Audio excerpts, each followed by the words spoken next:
it from my understanding. Okay, that works. All right, let me tell Mitch.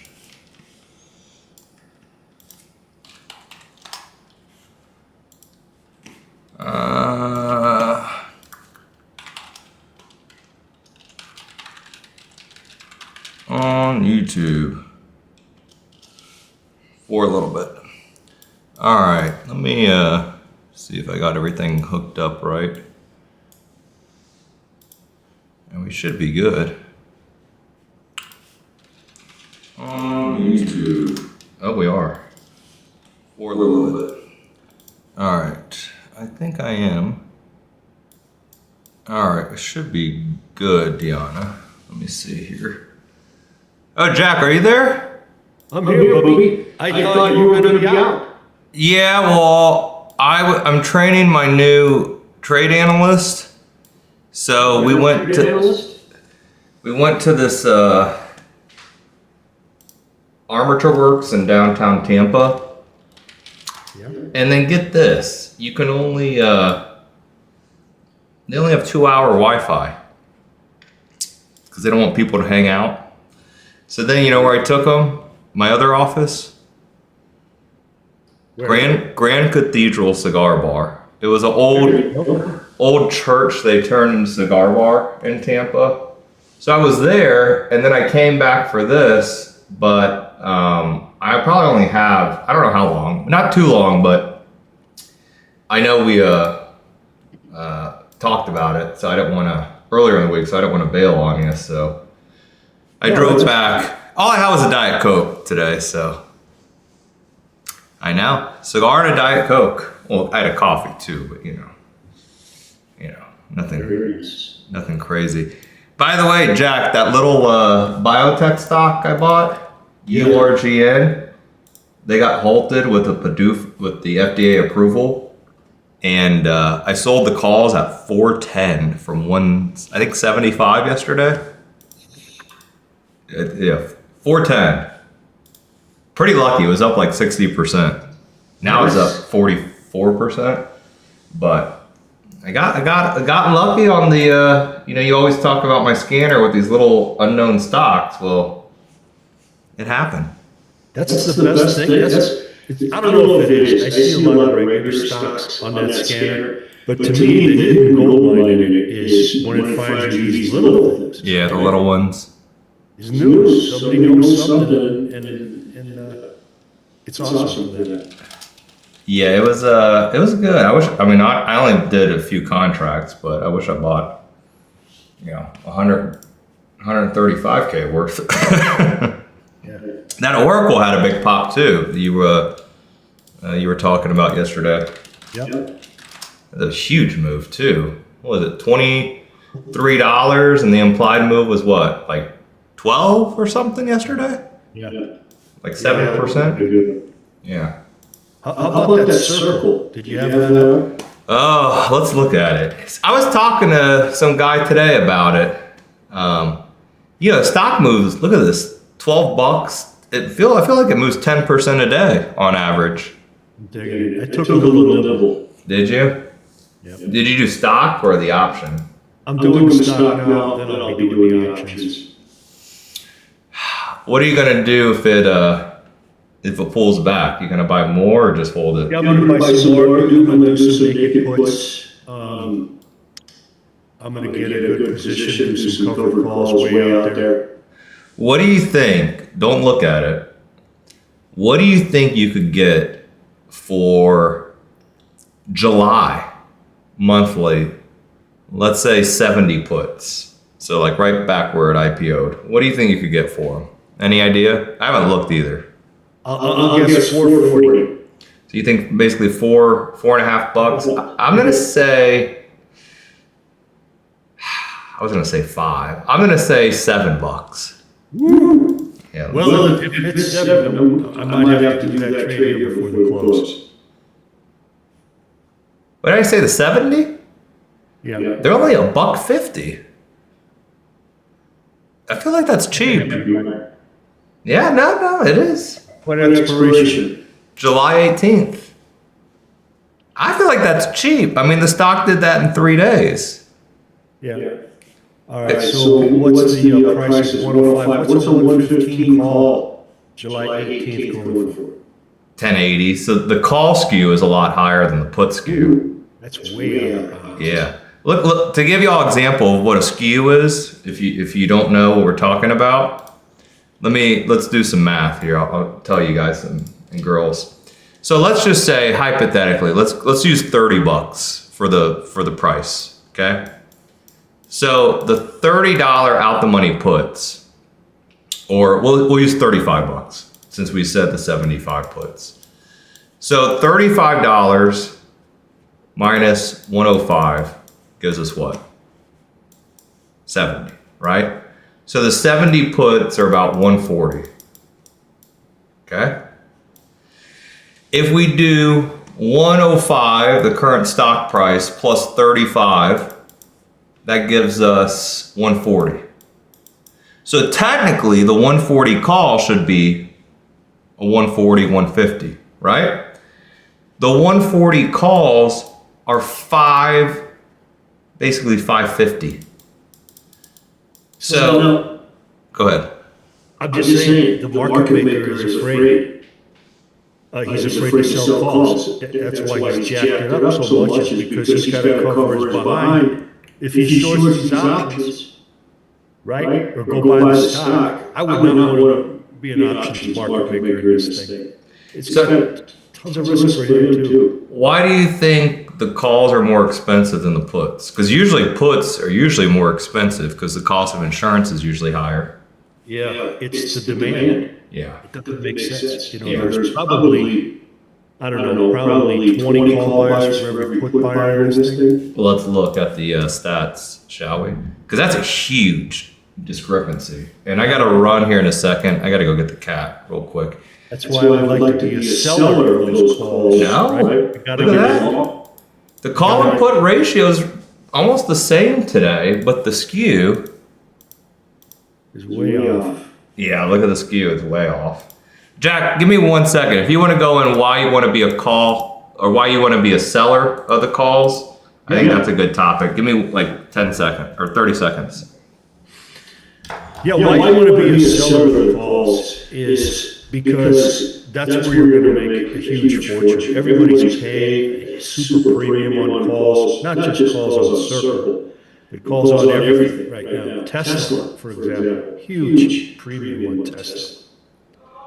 And so selling it naked is a risky proposition. Let's say you got a $100 stock and you sell a 110 call and the stock goes to 120 and you're naked. You got to go out in the open market and buy it at 120 to fulfill your obligation at 110 if you get assigned. So that's super risky. The other side is you buy a stock for $100, you sell a 110 or 115 call, you get called out or assigned at that price, you make all the difference between the strike and your cost, $10, and then you make another whatever you make selling the call, and then you divide it, say that's $25. That's a 25% hit divided by 100, which you use to buy the stock. So super high premiums, and I'm an income type trader. I do some directional stuff with Lance. I like some of this stuff, but mostly I'm an income type trader. So on a stock like Circle, I would look to sell naked puts, and I'd want to do it about 10% lower than the market price, 7 to 10%. And if I get assigned, great, I'm totally happy with it. Then I can start selling covered calls on it. Now, the other thing is, if you sell a naked put on Circle, and you do get assigned, your cost is the assignment minus the premium you receive for selling the put. So that makes your cost basis even lower when you're doing that. And the really crazy part is, if you do a naked put on a margin, you only need to put down 20%. Plus the premium minus the amount of money, blah, blah, blah. It really averages about 20%. You need to have in your account cash to cover if you were to be assigned.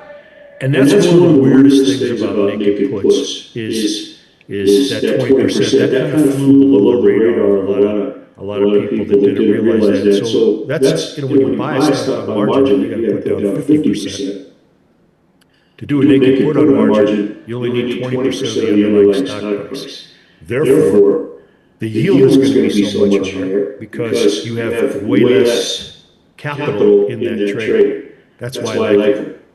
The premiums are really high on that, and selling naked puts is awesome on stocks that you don't necessarily want to own, as long as they have, they got to have two things: naked calls, covered calls, and naked puts. Credit spreads, that kind of thing. It needs to have two things. It needs to have volatility, or there won't be any value in the options. And it needs to have a directional bias, preferably moving in a trend up. Right? So stocks like NVIDIA are perfect for all that naked puts, credit spreads, all kinds of spreads. Calendar spread, everything. AVGO is another really powerhouse stock that you could use. Or even something less expensive, if you want to just dive right into covered calls and naked puts. Hood, Robinhood, one of my favorite. Paul says he's been doing cash secured puts for the last 6 weeks, pulling in 1,000 per week in premiums. Way to go, Paul. Yeah, I love cash secured puts too, and I love them on margin. I love them both ways, and pulling in 1,000 per week in premiums. Now, Paul, let me ask you: do you do this just on stocks you want to own, or do you do this when you find a juicy return by selling a naked put? Now, cash secured put is a naked put too. Yeah, PLTR. Okay, great. A cash secured put is a naked put. It just means you have the cash in your account to cover the assignment if you were lucky enough to get the stock put to you. Yeah, PLTR is awesome. IBIT, that's a great one. Probably long too much of that if you ask people. But I like IBIT. I love naked puts on IBIT. I love covered calls on IBIT. It's insane. I love that. Yeah. But the naked puts are good on it, but I think you'll do better on the covered call side as long as you have the underlying, right? Because I think IBIT is going higher. Yeah, Doug says he has it. I have IBIT. I pretty much, think if you believe Bitcoin is going to go into mass adoption, then that's the better play. And speaking of why is it better? Why is IBIT better than buying straight up Bitcoin? Well, because Bitcoin is expensive, right? Yeah, Paul says, me too, expect it to hit 70 by the end of summer. So IBIT is a proxy for Bitcoin. It's not Bitcoin. It moves just like Bitcoin. So what it is it's an ETF that's managed by iShares, BlackRock. And as a proxy, as a trust, whenever people buy the ETF, IBIT, the trust buys Bitcoin with it, so it's a spot ETF that moves tick for tick with Bitcoin. Now the other thing, Bitcoin, IBIT does not pay a dividend because it doesn't have a business, right? Bitcoin does not have a business. It's not a business, doesn't have a location, doesn't have employees, it's a weird thing. Yeah. Michael asks, what about Ethereum? ETHA. But, coin's doing it. Let me go back to this Bitcoin. Okay, so you can't do options on Bitcoin. And then when they make it into a stock, IBIT, now you can do options on it. Now you can sell naked puts basically on Bitcoin, covered calls on Bitcoin, spreads on Bitcoin, all the good stuff. So the ETHA, it doesn't have options yet. They've applied, they don't have options available for the ETHA ETF. But the ETHA ETF is exactly like IBIT, it's just that it's buying Ether. Yeah, if we don't get called away this month, Doug, I'm fine with it. You know, that's how I do it every month. Is like IBIT. When I started, I picked a price, and this is my formula for cover calls, I'll just tell you. I buy the stock, I'm gonna pick a strike roughly 7 to 10% higher than the price I just paid for IBIT.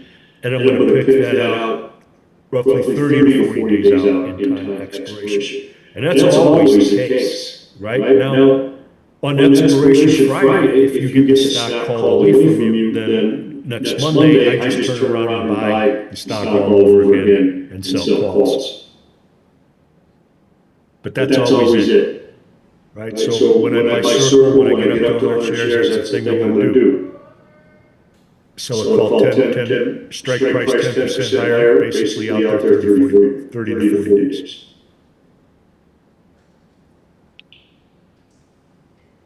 Yep, Brandon Brown did not get filled on his SPX. Sometimes you might have to tweak what you want to pay. Yeah, Paul Phillips. That's cool that you're doing naked puts. IBIT, it's just so good. So talking about the two things the stock has to have, they have good options. Volatility and directional bias to the upside. That volatility, you can look at that based on a measurement called beta. Beta is just how volatile the broad market is. That's a beta of 1, the S&P 500. So any stock that's more volatile than the broad market, it's going to have a beta over 1. So I don't have my stat book here, but IBIT has a beta over 2. The LTR beta over 2. Right? Hood, same thing. That's why they're good.